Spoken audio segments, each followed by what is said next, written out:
ఆలయం బయట మండపంలో భక్తులకు మహామృత్యుంజయ మంత్రమందిరం దర్శనమిస్తుంది.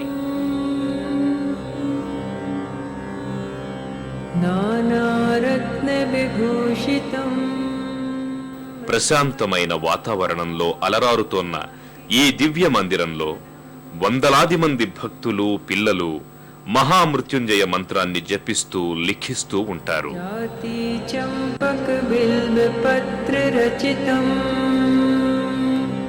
పుష్పం చ ధూపం తథా దీపం దేవదయానిధే పశుపతే హృత్కల్పితం గృహ్యతాం.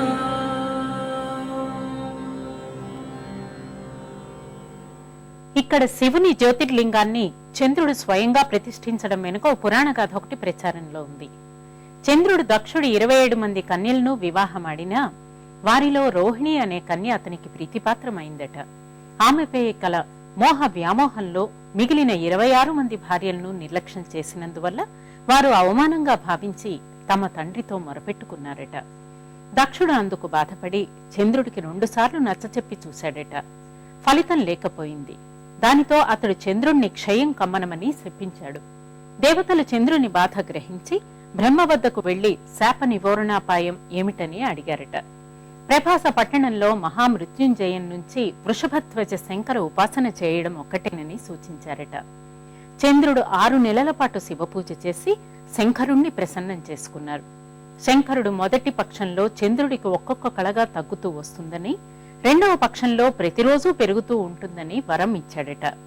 ఇది విన్న దేవతలు సంతోషించి ఈ క్షేత్ర మహిమ పెంచడానికి చంద్రుని శోభను వృద్ధి చేసేందుకు శివుణ్ణి సోమేశ్వరుడు అనే పేరుతో అక్కడ ప్రతిష్ఠించారట. చంద్రునికి సోముడనే పేరు కూడా వచ్చింది. అందువల్ల ఈ జ్యోతిర్లింగం సోమనాథ్ పేరిట ప్రసిద్ధిగాంచింది. గర్భాలయంలోకి ప్రవేశించిన భక్తులు సోమేశ్వర స్వామి వారి దివ్య మంగళలింగ రూపాన్ని దర్శించుకొని భక్తితో చేతులు జోడిస్తారు.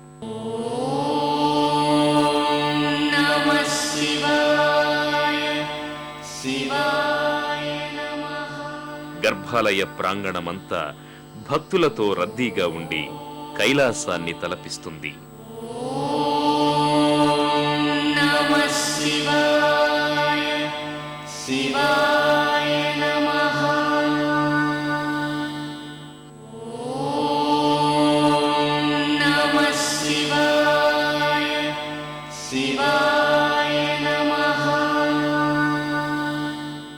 గర్భాలయానికి ముందు మండపంలో ఎడమవైపున గణపతి, కుడివైపున హనుమంతుడు దర్శనమిస్తారు.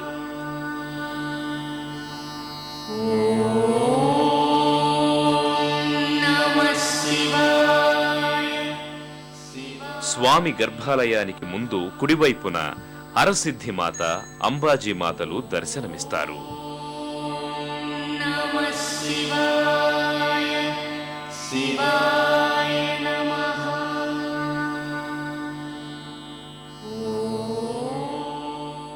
భక్తులు అనంతరం గర్భాలయంలో కొలువైన సోమనాథ్ జ్యోతిర్లింగాన్ని దర్శించుకుని శంసానేశ్వర క్రీడాన్మరహర పిశాచః సహచరః చితాభస్మలేకః నృగంతి నృకరోతి పరికరః అంటూ భక్తితో ప్రణమిల్లుతారు.